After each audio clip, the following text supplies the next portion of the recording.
नमस्कार। प्रस्तुत है शरद चंद्र चट्टोपाध्याय जी के द्वारा लिखा हुआ उपन्यास दत्ता का 13वां और आखिरी भाग। आगे बढ़ने के पहले जानते हैं पिछली भाग की कहानी। नरेंद्र विजया को बताता है कि अगर विजया के पिता जीवित होते तो बात कुछ और होती, क्योंकि विजया के पिता ने ही नरेंद्र को विलायत डॉक्टरी पढ़ने भेजा था। विजया नरेंद्र से पूछती है कि यह बात उसे किस तरह पता चली। नरेंद्र कहता है कि दयाल बाबू को उनके मकान में चिट्ठियों का एक बंडल मिला जो उन्होंने नरेंद्र को सौंपा।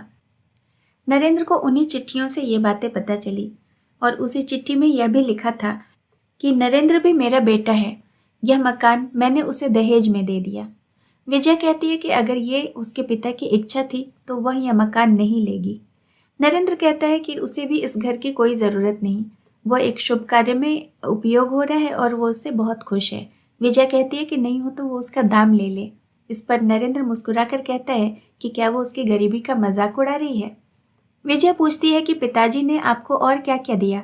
नरेंद्र कहता है कि सब कुछ, घर, कमरा, टेबल, कुर्सी से लेकर अमला, कर्मचारी और उनके मालिक तक सब।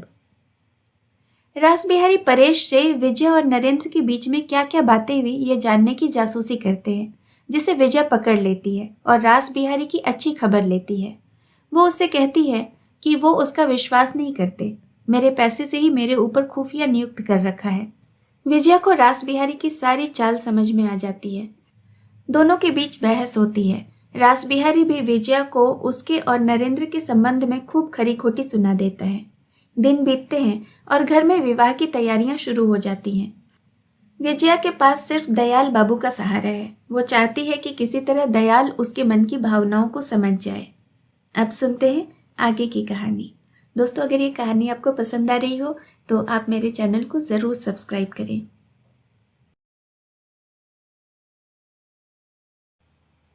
दोनों ने जब दयाल की बैठक में प्रवेश किया, शाम की छाया घनी हो आई थी। एक टेबल के दोनों ओर कुर्सियों पर नरेंद्र और नलिनी बैठे हुए थे। सामने खुली पुस्तक के बारे में ही शायद अक्षर अस्पष्ट हो जाने के कारण पढ़ना छोड़कर दोनों ने धीरे धीरे आलोचना आरंभ कर दी थी। नलिनी की नज़र इसी ओर थी। उसने उल्लासित होकर स्वागत किया, लेकिन विजया का चेहरा वेदना से सफ़ेद पड़ गया है। संध्या के धूमिल उजाले में वह यह देख न सकी। नरेंद्र तुरंत कुर्सी छोड़कर उठ बैठा और नमस्कार करके पूछा, अच्छी है? विजया ने न तो नमस्कार का उत्तर दिया न प्रश्न का, जैसे वह देख ही न सकी हो। उनकी ओर पीठ करके नलिनी से बोली, क्यों, आप तो फिर एक दिन भी नहीं आई? नरेंद्र ने सामने आकर मुस्कुराते हुए कहा, और शायद मुझे पहचान नहीं सकी। विजया ने शांत उपेक्षा से उत्तर दिया, पहचान सकने से ही क्या पहचानना आवश्यक हो जाता है? फिर नलिनी से बोली, चलिए आपकी मामी से मिलाऊं। कहकर केवल पल भर एक और नजर डालकर उसे एक तरह से खींचती हुई वो ऊपर चली गई। नलिनी ने कुछ सीढ़ियां चढ़ जाने पर पुकार कर कहा, नरेंद्र बाबू, चाय पिए बिना कहीं भाग न जाइएगा। नरेंद्र इसका उत्तर न दे सका। आश्चर्य और अपमान से काट होकर खड़ा रहा। वृद्ध दयाल भी उसकी अप्रत्याशित लज्जा में हिस्सा बटाते उदास चेहरे से कहीं चुपचाप खड़े रहे। फिर भी न जाने उन्हें कैसे संदेह होने लगा कि जो कुछ बाहर प्रकट हुआ है वह ठीक वही नहीं है। इसलिए अपमान के पर्दे के पीछे जहां नजर नहीं पहुंच रही, वह चाहे जो भी हो, उपेक्षा और अनादर नहीं है। कुछ देर बाद चाय के लिए पुकार हुई, लेकिन नरेंद्र दयाल का अनुरोध टालकर नीचे ही रह गया। लेकिन दयाल जब उसे अकेला ऊपर छोड़कर नहीं गए तो उसने हंसते हुए कहा, मैं तो घर का आदमी हूँ, मेरी बात मत सोचिए दयाल बाबू। आपको अपने सम्मानित अतिथि का सम्मान करना आवश्यक है। आप जल्दी जाइए। दयाल ने दुखी और लज्जा भरे अंदाज में ऊपर जाने की चेष्टा करते हुए पूछा, तो क्या तुम फिर कुछ देर बैठोगे? नौकर दीपक रखकर गया था। नरेंद्र ने खुली पुस्तक को पास खींचकर कहा, जी हाँ, जरूर बैठूंगा।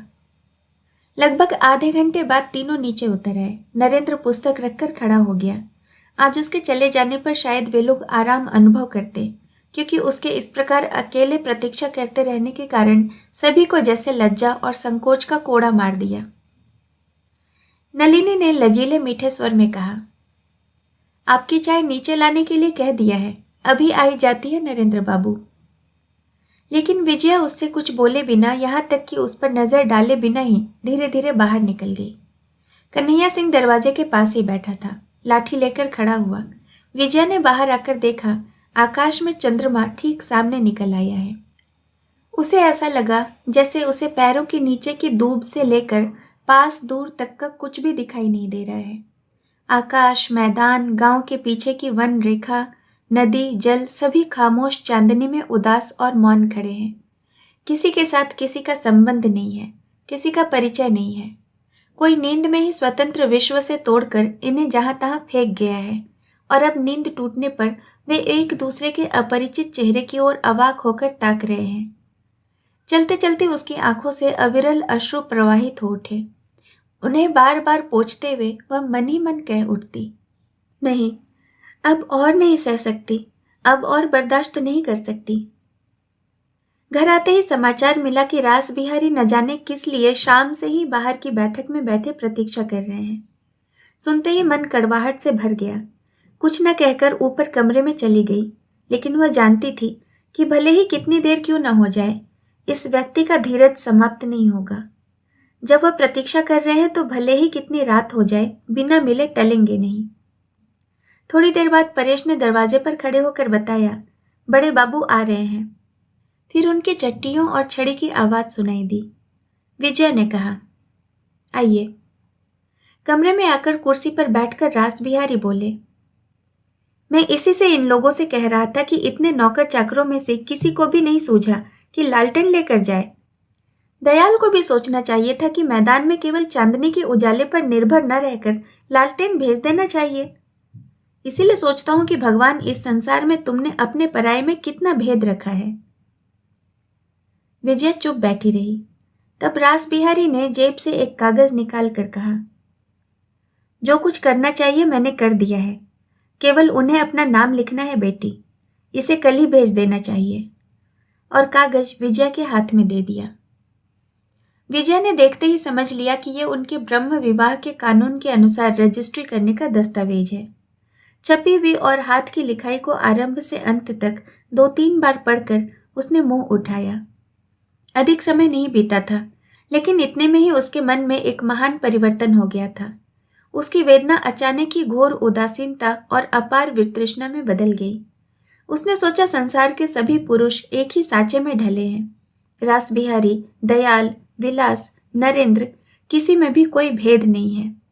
बुद्धि और आयु के कारण जो कुछ बाहर दिखाई देता है, केवल वही भेद है। अन्यथा अपने सुख और सुविधा के लिए नीचता, कृतज्ञता, निष्ठुरता में नारी के लिए सभी समान है।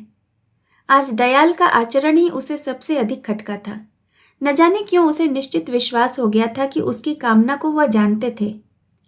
इनके लिए उसने क्या क्या नहीं किया। समस्त प्राणों से श्रद्धा की है, चाहा है, अपना समझा है, लेकिन अपनी भांजी के कल्याण के कारण सब कुछ जान सुनकर भी उन्होंने इस विश्वास की मर्यादा को नहीं रखा। रास बिहारी उसके गंभीर चेहरे को देखकर आशंकित हो उठे। उन्होंने कहा, तो फिर बेटी, इस कमरे में कलम दावात है या नीचे से लाने को कह दूं? विजय ने चौंक कर देखा।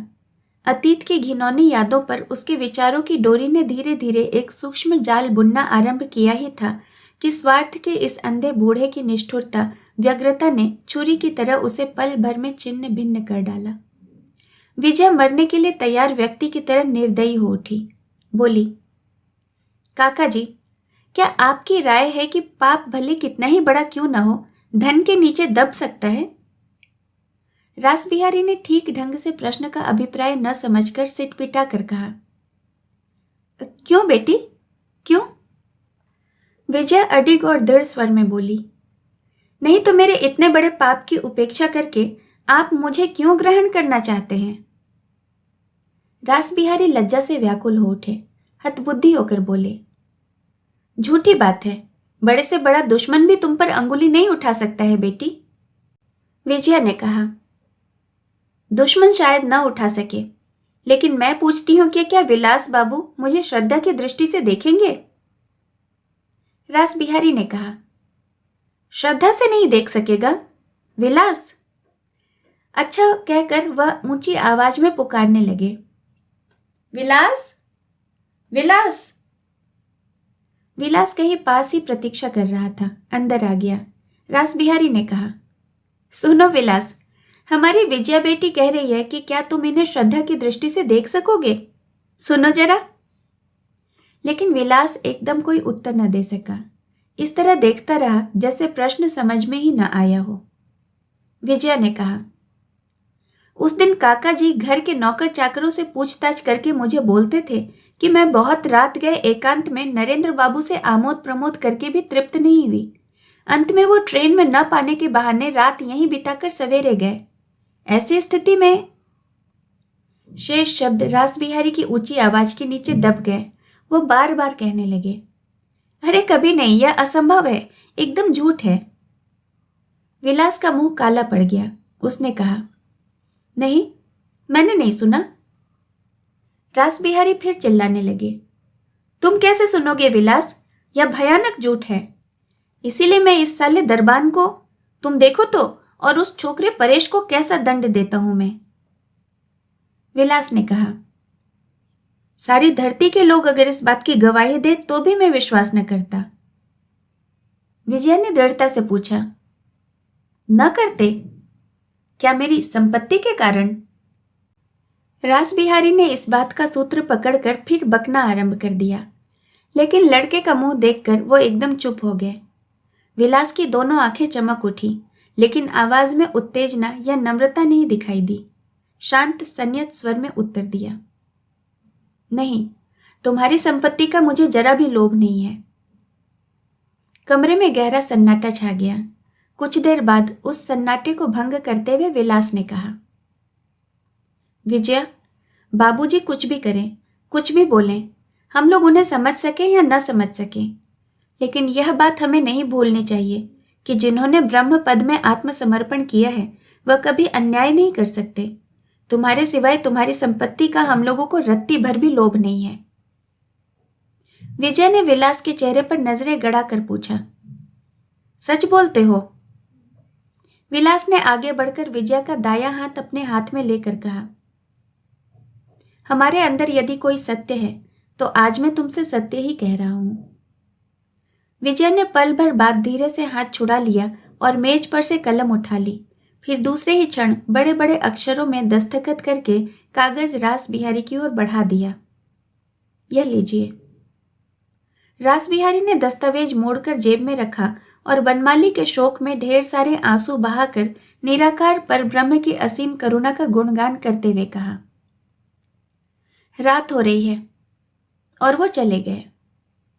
पिता के चले जाने पर विलास ने गंभीर स्वर में कहा, मैं जानता हूं तुम मुझसे प्रेम नहीं करती, लेकिन अगर साधारण व्यक्ति की तरह मैं भी इस प्रेम को ही ऊंचा स्थान देता तो आज मुक्त कंठ से कहता, विजया, तुमने जैसे प्रेम किया है उसी को धारण करो।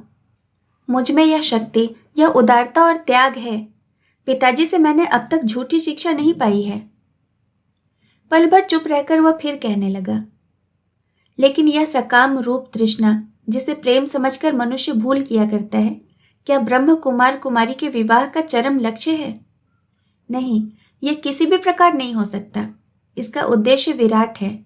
वह है सत्य, मुक्ति, पर ब्रह्म के चरणों में दो आत्माओं का आत्मसमर्पण। एक न एक दिन तुम इस सत्य को समझ जाओगी। यह नरेंद्र बाबू जब नहीं आया था उस समय की बातें याद करो विजया। कोई बात कहने के लिए विजया ने मुंह उठाया, लेकिन होंठ कांप कर रह गए। फिर नमस्कार करके तेजी से वह दरवाजे से भाग गई। भीषण संशय की आग के घेरे में विजया का मन कितना दुखी है और बेचैन है, यह तब तक वह ठीक से नहीं समझ सकी जब तक कि उसने अपने आप को निश्चित रूप से समर्पित नहीं कर दिया। आज सवेरे नींद खुलते ही लगा कि उसका मन शांत है। बाहर देखने पर उसे ख्याल आया कि आकाश सावन के सवेरे के समान धूसर मेघों के भार से पृथ्वी के ऊपर घुटनों के बल पड़ा है। ऐसे समय में बिस्तर छोड़ना न छोड़ना उसे एक जैसा लगा। आज वह यह सोच ही नहीं सकी कि और दिनों सुबह नींद खुलने में थोड़ी सी देर होने पर भी मन लज्जित व्यथित क्यों उठता था।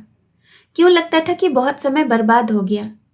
उसे ऐसा कौन सा काम है जो 1-2 घंटे बिस्तर पर पड़े रहने से नहीं चलेगा। घर में दास दासी भरे पड़े हैं। बड़ी भारी जमींदारी सुचारू रूप से चल रही है। उसका सारा भविष्य, सारा जीवन अगर ऐसे ही आराम और शांति से बीत जाए तो इससे अच्छी और क्या बात होगी। उसने खिड़की के बाहर नजरें पसार कर देखा। वृक्ष लताओं का हरा रंग बदलकर आज न जाने कैसा हो गया है। पत्ते तक अडिग और गंभीर हो उठे हैं। अब विश्व ब्रह्मांड में कलह, विवाद, तर्क वितर्क, अशांति, उपद्रव कुछ भी नहीं रह गया है। एक ही रात में वह ऋषियों का तपोवन बन गया है। अंतर में भारी अपार वेदना से शांत विजया भय से ग्रस्त व्यक्ति की तरह शायद और भी बहुत देर तक बिस्तर पर पड़ी रहती, लेकिन परेश की मां ने आकर शांति भंग कर दी। जो व्यक्ति बहुत सवेरे उठ बैठता है वो इतनी देर तक क्यों नहीं उठा, यह जानने के लिए उसने आशंकित मन से बार बार पुकारा और कमरे के किवाड़ खुलवा लिए, तब छोड़ा। हाथ मुंह धोकर कपड़े बदलकर विजया नीचे उतर रही थी कि उसने सुना रासबिहारी मजदूरों के काम की देखभाल कर रहे हैं। केवल 2 दिन और शेष रह गए हैं। इतने थोड़े से दिनों में सारे घर को लीप पोत कर बिल्कुल नया कर देना होगा। विजया ने कुछ देर पहले ही सोचा था कि पिछली रात को जो जटिल समस्या समाप्त हो गई है उसका अंत हो गया है। अब किसी भी कारण से और किसी के भी द्वारा उसके विपरीत नहीं हो सकता। इसलिए उसके न्याय, अन्याय और भले बुरे को लेकर अब कोई तर्क वितर्क नहीं करेगा। मंगलमय की इच्छा से यह सब मंगल के लिए ही हुआ है, लेकिन सहसा उसने देखा कि यह संभव नहीं है। रासबिहारी नीचे हैं, उतरते ही भेंट हो जाएगी। मन न जाने कैसा हो उठा। सीढ़ी से ही लौट आई। बरामदे में टहलते रहने पर भी जब समय नहीं कटा तो अपने बचपन के साथी याद आ गए। बहुत दिनों से किसी से भेंट नहीं हुई थी। चिट्ठी पत्री भी बंद है। वह पढ़ने के कमरे में आकर चिट्ठियां लिखने बैठ गई। मन में न जाने कितनी पीड़ा इकट्ठी हो गई थी। चिट्ठियों के द्वारा उसे मुक्ति पाने का यत्न करने लगी। कितना समय बीत गया, कितने आंसू बह गए, इसका ध्यान ही नहीं रहा। परेश की मां ने कहा, 1 बज गया दीदी, खाना नहीं खाओगी? घड़ी की ओर देखकर फिर लिखने में मन लगाने ही जा रही थी कि परेश की मां लजीले स्वर में बोल उठी, अरे मैया, डॉक्टर बाबू आ रहे हैं, और जल्दी से खिसक गई। विजय ने चौंक कर मुड़कर देखा। बरामदे के ठीक सामने परेश के पीछे नरेंद्र आ रहा है। इससे पहले भी वह कई बार ऊपर आया है, लेकिन अपनी इच्छा से बिना सूचना दिए ऊपर आ सकता है, विजया कल्पना भी नहीं कर सकती थी। उसका मुंह सूखा हुआ था, बाल रूखे और अस्त व्यस्त थे। कमरे में पांव रखते ही बोल उठा, कहिए तो उस दिन आपने मुझे पहचानना क्यों नहीं चाहा? और एक कुर्सी लेकर बैठ गया। उसकी आवाज से सारी देह वेदना से बोझिल हो रही थी। व्याकुल होकर उसने उठकर पूछा, आपको क्या हुआ नरेंद्र बाबू? तबीयत तो कुछ खराब नहीं हो गई? नरेंद्र ने गर्दन हिलाकर कहा, नहीं, तबीयत अब ठीक है। मामूली सा बुखार आ गया था, लेकिन उसने इतना कमजोर कर दिया है कि आ ही नहीं सका। लेकिन उस दिन मैंने क्या अपराध किया था, सो तो बताइए। परेश खड़ा था। विजया ने कहा, परेश, अपनी मां से कह जल्दी से कुछ जलपान दे जाए। फिर नरेंद्र से बोली, लगता है सवेरे से कुछ खाया नहीं। लेकिन मैं उसके लिए परेशान नहीं हूं। लेकिन मैं तो परेशान हूं, कहकर विजया परेश के पीछे पीछे बाहर चली गई। कुछ देर बाद ही जलपान के थाल पर एक कटोरा गर्म दूध लिए आई और थाल चुपचाप अतिथि के सामने रख दिया। नरेंद्र ने खाते हुए हंसकर कहा, आप भी बहुत अद्भुत हैं। दूसरे के मकान में पहचानना भी नहीं चाहती और अपने मकान में इतना अधिक पहचानती हैं कि आश्चर्य होता है। उस दिन की घटना से मैंने सोचा कि सूचना देने पर शायद ही आप मिलना चाहेंगी, इसलिए सूचना दिए बिना ही परेश के साथ आकर आपको पकड़ लिया। विजया चुप रही। पल भर चुप रहकर नरेंद्र कहने लगा, मामूली सा बुखार था, लेकिन उसने इतना निर्जीव कर डाला है कि आश्चर्य में पड़ गया हूं। आप लोगों से फिर शीघ्र भेंट होने की संभावना होती तो शायद आज भी ना आता। इस रास्ते से आने में मुझे सचमुच ही बहुत कष्ट होता है। विजया पूर्ववत चुप बैठी रही। शायद वह इस बात को ठीक ढंग से समझ नहीं पाई। नरेंद्र ने दूध का कटोरा खाली करके रखते हुए कहा, आपने शायद सुना नहीं, मैंने यहाँ की नौकरी छोड़ दी है। आज इतनी जल्दी आने का यह भी एक बड़ा कारण है। फिर जेब से लाल रंग की एक चिट्ठी निकाल कर बोला, आपके विवाह का निमंत्रण मुझे मिल गया है, लेकिन विवाह देखकर जाने का सौभाग्य मुझे नहीं मिलेगा। उसी दिन सुबह हमारा जहाज कराची से चल पड़ेगा। विजय डर कर बोली, कराची से? आप कहाँ जा रहे हैं? नरेंद्र ने कहा, साउथ अफ्रीका। पंजाब की ओर भी एक नौकरी मिल रही है, लेकिन समझा कि जब नौकरी करनी ही है तो बड़ी कर ही देख लूं। मेरे लिए जैसा पंजाब वैसा ही केप कॉलोनी। क्या कहती हैं? अब शायद हम लोगों की भेंट कभी न होगी। अंतिम बातें शायद विजया के कानों में पड़ी ही नहीं। बहुत ही बेचैन होकर उसने पूछा, क्या नलिनी राजी हो गई? मैं नहीं समझ सकती कि अगर हो भी गई हो तो आप इतनी जल्दी कैसे जा सकेंगे? क्या उनसे आपने सब कुछ खोल कर कह दिया है? इतनी दूर जाने की उन्होंने सहमति कैसे दे दी? नरेंद्र ने मुस्कुरा कर कहा, ठहरिए ठहरिए, अभी तक किसी से सारी बातें तो अवश्य नहीं कही हैं, लेकिन बात समाप्त हो जाने देने का धैर्य विजया में नहीं रहा। बीच में ही आग बबूला होकर बोल उठी, यह किसी तरह नहीं हो सकता। आप लोग क्या हम लोगों को संदूक बिछौने के समान समझते हैं कि हमारी इच्छा हो कि न हो रस्सी से बांधकर गाड़ी में डाल देते ही हमें जाना ही होगा? ये किसी भी तरह नहीं होगा। उनकी असहमति से किसी भी प्रकार उन्हें इतनी दूर नहीं ले जा सकेंगे। नरेंद्र का चेहरा फीका पड़ गया। बेचैन सा कुछ पल चुप रहकर बोला, आखिर मामला क्या है, जरा समझाकर तो बताइए।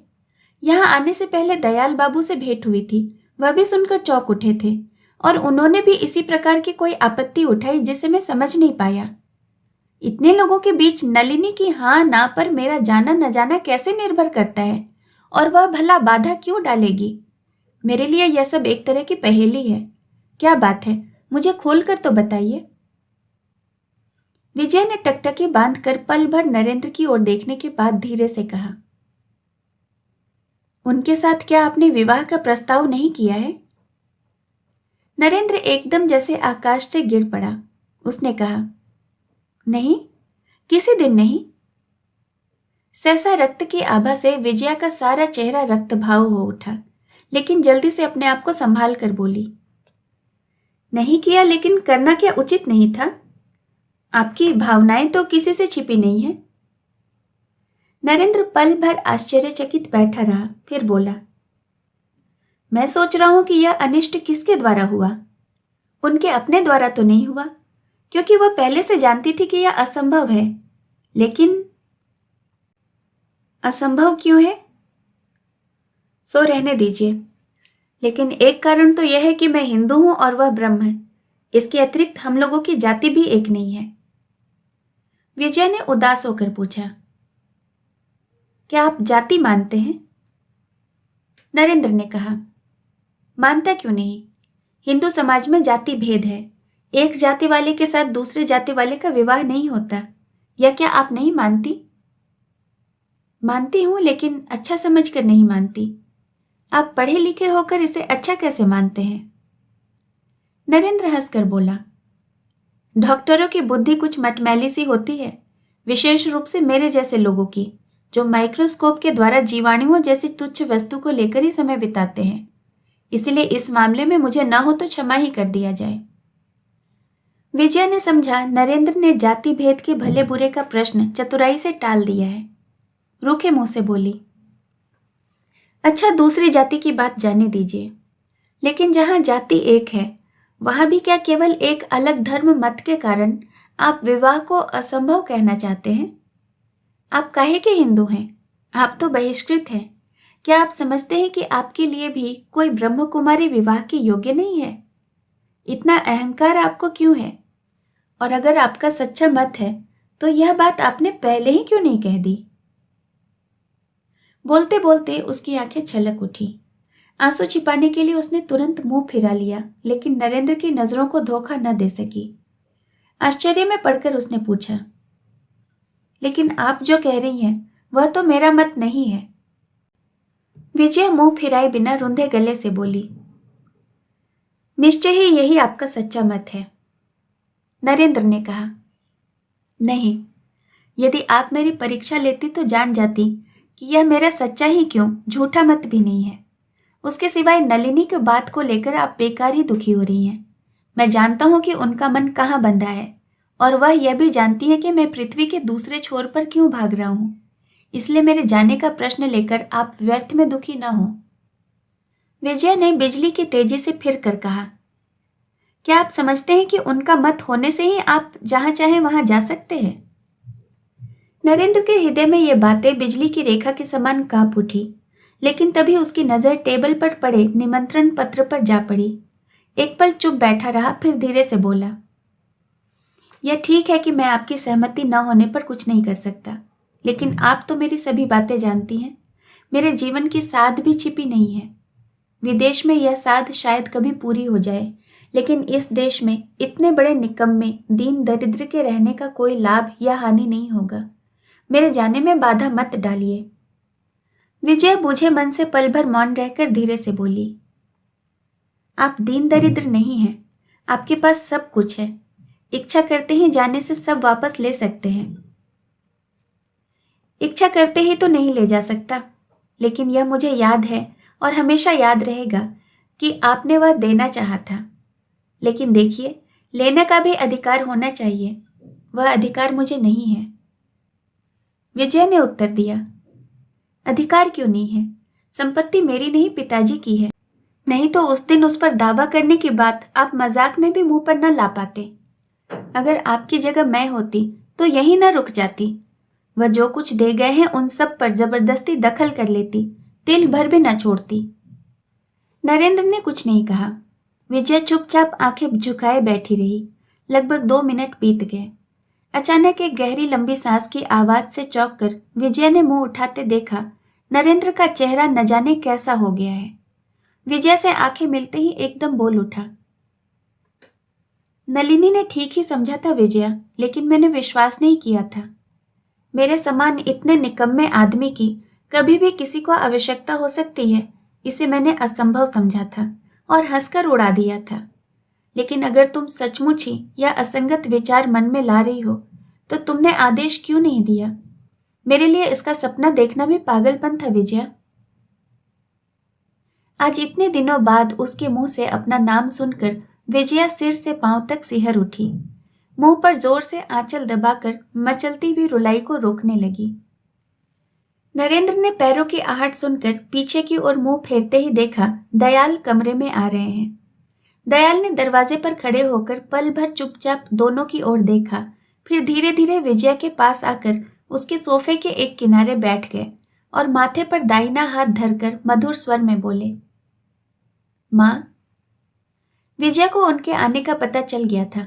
वह रुलाई को रोकने की पूरी कोशिश कर रही थी, लेकिन उनके करुण स्वर में माँ कहकर संबोधित करने का फल बिल्कुल उल्टा हुआ। क्या पता अपने मृत पिता की याद आ जाने के कारण उसका धीरज समाप्त हो गया। वह दूसरे ही पल वृद्ध की दोनों जांघों पर औंधी होकर गिर पड़ी और उनकी गोद में मुंह छिपाकर रो पड़ी। दयाल की आंखों से आंसू झड़ पड़े। इस संसार में एकमात्र वही थे जो इस वेदनापूर्ण रुदन का इतिहास आदि से अंत तक जानते थे। विजय के सिर पर धीरे धीरे हाथ फेरते हुए कहने लगे, केवल मेरी ही गलती से इतना भारी अन्याय हुआ है माँ। केवल मैंने ही यह दुर्घटना घटाई। नलिनी के साथ अभी मेरी यही बात हो रही थी। वह सब कुछ जानती थी, लेकिन कौन जानता था कि नरेंद्र मन ही मन केवल तुम्हें ही। लेकिन मैं निर्बोध, सब कुछ गलत समझकर और तुम्हें उल्टी खबर देकर इस दुख को घर बुला लाया। अब शायद इसका और कोई प्रतिकार। दीवार की घड़ी में 3 बज गए। तीनों आदमी स्तब्ध बैठे रहे। उनकी गोद में पड़ी विजया के दुख का वेग धीरे धीरे शांत हो जा रहा था। दयाल धीरे धीरे पीठ पर थपकी देते हुए बोले, क्या इसका अब कोई और उपाय नहीं हो सकता बेटी?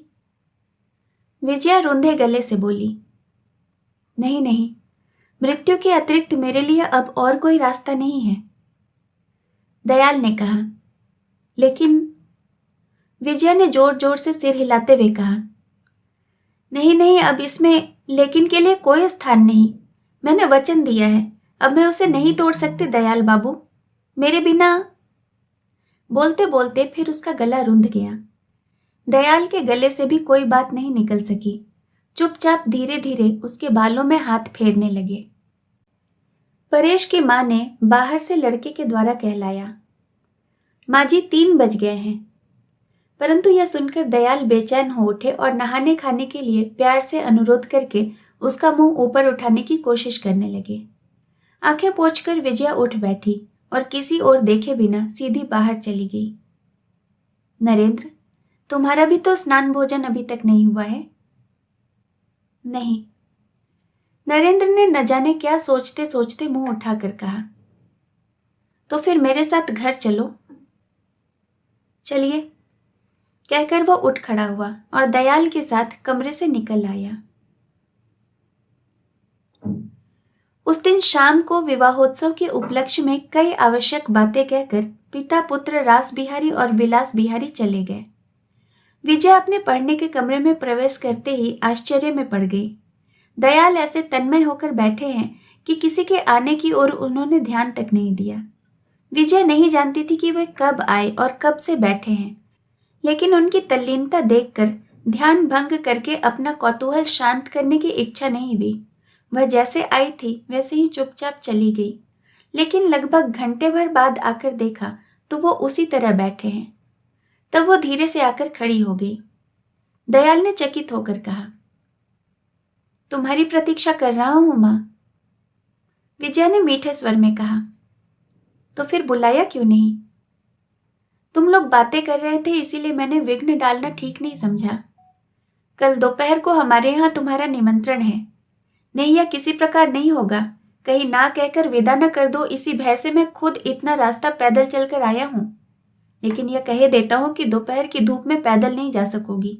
मैंने कहार पालकी की व्यवस्था कर ली है। वे स्वयं आकर तुम्हें ठीक समय पर ले जाएंगे। वृद्ध की करुणा भरी बातों से विजया की आंखें छलछला उठी। बोली, एक चिट्ठी लिखकर भेज देने से भी तो नहीं ना करती, फिर आप क्यों बेकार ही दौड़े चले आए? दयाल उठकर विजया के पास गए और उसका हाथ दबाकर बोले, याद रहे, बूढ़े लड़के को वचन दे रही हो मां, न आई तो मुझे दोबारा पैदल आना पड़ेगा। किसी भी प्रकार नहीं छोड़ूंगा। अच्छा, आऊंगी। लेकिन इस आग्रह की अधिकता से वह मन ही मन हैरान रह गई। इससे पहले उन्होंने कभी निमंत्रण नहीं दिया था। उस पर शाम के भोजन के बदले दोपहर में भोजन की व्यवस्था और वचन पालन करने के लिए इस प्रकार बार बार अनुरोध, यह ठीक सहज और सामान्य नहीं है। उसे संदेह हुआ यह निश्चित है कि आज दूसरे पहर तक इस अकारण निमंत्रण का विचार तक उसके मन में नहीं था। फिर इतने समय के अंदर ही पालकी कहार तक का प्रबंध करके आने में उन्होंने उपेक्षा नहीं की है। मन की अशांति छिपाकर विजया ने थोड़ा सा हंसकर पूछा, कारण क्या नहीं सुन सकूंगी? दयाल ने जल्दी से उत्तर दिया, नहीं बेटी, ये तुम्हें भोजन के पहले नहीं बता सकूंगा। विजया ने कहा, वह न बताइए, लेकिन आमंत्रित मेहमानों के नाम तो बता दीजिए। दयाल ने कहा, तुम सबको पहचानती नहीं बेटी, वे मेरे उस मोहल्ले के ही मित्र हैं। जिन्हें तुम पहचानोगी उनमें से एक व्यक्ति का नाम रास बिहारी है और दूसरे का नरेंद्र। दयाल के चले जाने पर विजया बहुत देर तक चुपचाप बैठी रही और मन ही मन इसका कारण खोजती रही, लेकिन जितना ही सोचती गई उतनी ही किसी अशुभ संशय से उसके मन का अंधकार बढ़ता गया। लेकिन दूसरे दिन 2:30 बजे तक पालकी नहीं पहुंची। विजया तैयार होकर राह देखती रही। तब एक ओर जिस प्रकार उसके आश्चर्य की सीमा नहीं रही, दूसरी ओर उसी प्रकार वह कुछ चैन का अनुभव करने लगी। यह तय हुआ कि परेश की मां साथ जाएगी, इसीलिए उसने शायद इस बार को मिलाकर लगभग 10 बार कुछ खा पी लेने के लिए विजया से कहा, सुना और पूछा कि कहीं बूढ़े दयाल सठिया तो नहीं गए हैं, निमंत्रण की बात कहीं भूल तो नहीं गए। उधर आदमी भेजकर पता लगाने में भी विजया को संकोच हो रहा था, क्योंकि उसने सोचा कि सचमुच ही वह किसी कारण से निमंत्रण देने की बात भूल गए हों तो इस तरह उन्हें शर्मिंदा करना हो जाएगा। इस विचित्र स्थिति में उसका दुविधा में पड़ा मन क्या करेगा। जब वह कुछ भी निश्चय नहीं कर पा रही थी, तभी परेश ने हाफते हाफते आकर खबर दी कि पालकी आ रही है। विजया जब वहां से रवाना हुई, तीसरा पहर था। रास बिहारी मजदूरों में अत्यंत व्यस्त थे। जल्दी जल्दी पालकी की बगल में आकर हंसते हुए बोले, समझ नहीं आता कि दयाल को हम लोगों को खिलाने पिलाने का शौक अचानक कैसे हो गया। यह विशेष रूप से कह गए हैं कि शाम के बाद मुझे भी आना होगा, लेकिन उसे कह देना बेटी कि अगर पालकी भेजने में रात हो गई तो मैं ना आ सकूंगा। दयाल के घर द्वार पर आम के पत्तों का बंधनवार शोभित था। दोनों किनारों पर जल के भरे कलश रखे थे। विजया हैरान रह गई। दयाल गांव के कुछ भले लोगों के साथ बातें कर रहे थे। उसके भीतर पैर रखते ही लपक कर आए और मां कहकर उसका हाथ पकड़ लिया। सीढ़ी पर चढ़ते चढ़ते विजया ने रूठे अभिमान के स्वर में कहा, भूख के मारे मेरे प्राण निकले जा रहे हैं। यह शायद आपके दोपहर के भोजन का निमंत्रण है। दयाल बाबू मधुर स्वर में बोले, आज तुम लोगों को खाना खाना नहीं है माँ। नरेंद्र निर्जीव सा पड़ा है। कम से कम आज एक दिन के लिए तो तुम्हें कान्य भट्टाचार्य का आदेश मानना ही होगा। दूसरी मंजिल के सामने वाले हॉल में विवाह की संपूर्ण व्यवस्था हो चुकी थी। यह सब क्या है ठीक ठीक न समझकर विजया का मन कांप उठा। पूछने तक का साहस न कर सकी। दयाल ने सहज भाव से समझा कर कहा, शाम के बाद ही लग्न है। आज तुम्हारा विवाह है विजया। सौभाग्य से आज शुभ मुहूर्त भी मिल गया है। न मिलता तो भी आज ही करना पड़ता। किसी भी तरह टाला नहीं जा सकता। सब ठीक हो गया है। इसीलिए तो कान्य भट्टाचार्य ने हंसकर कहा कि पांचांग में तुम लोगों के लिए आज के ही दिन की सृष्टि हुई है। विजया का मुंह फक पड़ गया। उसने कहा, क्या आप मेरा हिंदू विवाह करेंगे? दयाल ने कहा, हिंदू विवाह क्या विवाह नहीं है बेटी। सांप्रदायिक मत मनुष्य को ऐसा मूर्ख बना देते हैं कि मैं कल सारे दिन सोच सोच कर भी इस छोटी सी बात का कोई कूल किनारा नहीं पा सका। लेकिन नलिनी ने मुझे जरा सी देर में समझा दिया। बोली, मामा, उनके पिता उन्हें जिनके हाथों में सौंप गए हैं तुम उनके ही हाथों में उन्हें दे दो। नहीं तो ब्रह्म विवाह का छल करके अगर अपात्र को दान करोगे तो अधर्म की सीमा नहीं रहेगी और मन का मिलन ही तो सच्चा मिलन है। नहीं तो विवाह के मंत्र चाहे जिस भी भाषा में पढ़े जाएं, चाहे संस्कृत में भट्टाचार्य महाशय पढ़ें, चाहे आचार्य महाशय पढ़ें, इससे क्या होता है मामा? इतनी बड़ी जटिल समस्या जैसे बात की बात में सुलझ गई विजय बेटी। मैं मन ही मन बोला, भगवान तुमसे तो कुछ छिपा नहीं है। उन लोगों का विवाह मैं किसी भी मत से क्यों न कराऊं, यह निश्चय जानता हूं कि तुम्हारी दृष्टि में अपराधी नहीं होऊंगा। तो भी मैंने कहा, लेकिन एक बात है नलिनी, विजया ने उन्हें वचन दे दिया है। वे लोग उसी पर निर्भर रहकर निश्चिंत बैठे हैं। यह वचन किस तरह तोड़ा जाएगा? नलिनी बोली, मामा तुम तो जानते हो विजया के अंतर्यामी ने इसका समर्थन नहीं किया है। तब उनकी अपेक्षा क्या विजया का बोलना ही बड़ा हो जाएगा? उनके हृदय के सत्य को लांघ कर मुंह की बात को बड़ा मानना होगा। मैं आश्चर्य में पड़कर बोला, तूने यह सब कहाँ सीखा बेटी? नलिनी बोली, मैंने नरेंद्र बाबू से ही सीखा है। वह बराबर कहा करते हैं कि सत्य का स्थान हृदय में है, मुंह में नहीं। केवल मुंह से निकलने के कारण ही कोई सत्य सत्य नहीं बन जाता। तो भी उसे जो लोग सबसे आगे सबसे ऊपर स्थापित करना चाहते हैं वे सत्य से प्रेम करने के कारण नहीं, बल्कि सत्यवादी होने के दंभ से प्रेम करने के कारण ही ऐसा करते हैं। कुछ देर चुप रहकर वह फिर बोले, तुम नरेंद्र को जानती नहीं बेटी। वो तुम्हें कितना प्रेम करता है कि तुम्हारे सिर पर असत्य का बोझ लाद कर तुम्हें ग्रहण करने को किसी भी प्रकार राजी न होता। तुम एक बार आरंभ से अंत तक उनके कार्यों को याद करके देखो विजया। विजया ने कुछ भी नहीं कहा। वह मुंह नीचा किए काठ के समान चुपचाप खड़ी रही। नलिनी अंदर कामकाज में व्यस्त थी। खबर पाकर दौड़ी आई और विजया को जकड़कर पकड़ लिया। फिर उसके कानों में बोली, तुम्हें सजाने का भार आज नरेंद्र बाबू ने मुझे दिया है, चलो। यह कहकर वह उसे एक प्रकार से जबरदस्ती खींच कर ले गई। 2 घंटे के बाद नलिनी ने उसे चंदन और फूलों से सजाकर वधू के आसन पर बैठा दिया। सामने की खिड़की खोल दी गई। तब उसके लजीले चेहरे पर दक्षिण की वायु और आकाश की चांदनी एक ही साथ उसके स्वर्गवासी माता पिता के आशीर्वाद के समान आ पड़ी। जो महिला कन्यादान करने बैठी थी, सुना गया कि वो एक कुछ दूर के रिश्ते से विजया की बुआ है। एक चक्षु भट्टाचार्य महाशय ने मंत्र पढ़ते पढ़ाते दावा किया कि 2-3 पुश्त पहले हम लोग ही इस जमींदार घर के पुरोहित थे। विवाह का अनुष्ठान पूरा हो गया और वर वधू को उठाने का आयोजन हो रहा था कि रास बिहारी विवाह सभा में उपस्थित हो गए। दयाल ने बड़े सम्मान के साथ उनका स्वागत किया और दोनों हाथ जोड़कर बोले, आओ, शुभ कार्य निर्विघ्न संपूर्ण हो गया है। आज के दिन मन में कोई ग्लानि मत रखो भाई, और इन लोगों को आशीर्वाद दो। रास बिहारी पल भर स्तब्ध रहे, फिर सामान्य स्वर में बोले, वनमाली की कन्या का विवाह क्या अंत में तुमने हिंदू मत से ही करा दिया दयाल? मुझे पहले बता देते तो इसकी आवश्यकता नहीं होती। दयाल ने सिर पिटा कर कहा, विवाह तो सभी एक ही हैं भाई। रास बिहारी ने कठोर स्वर में कहा, नहीं, लेकिन वनमाली की कन्या अपने पिता के गांव से आजीवन निर्वासित होने के दंड को भोगने पर भी एक बार विचार करके नहीं देखा? नलिनी पास ही खड़ी थी। उसने कहा, उनकी कन्या ने अपने स्वर्गीय पिता की सच्ची आज्ञा का पालन किया है। अनुष्ठान की बात सोचने का उसे समय नहीं मिला। आप स्वयं भी तो वनमाली बाबू की वास्तविक इच्छा को जानते हैं। इसमें कोई त्रुटि नहीं हुई है। रास बिहारी इस कड़वा बोलने वाली लड़की की ओर एक क्रूर दृष्टि गाड़कर केवल हूं कहकर रह गए। वह लौटने को तैयार हो रहे थे कि नलिनी ने दुलार के सुर में कहा, वाह, आप शायद विवाह के घर से खाली खाली चले जाइएगा। यह नहीं हो सकता।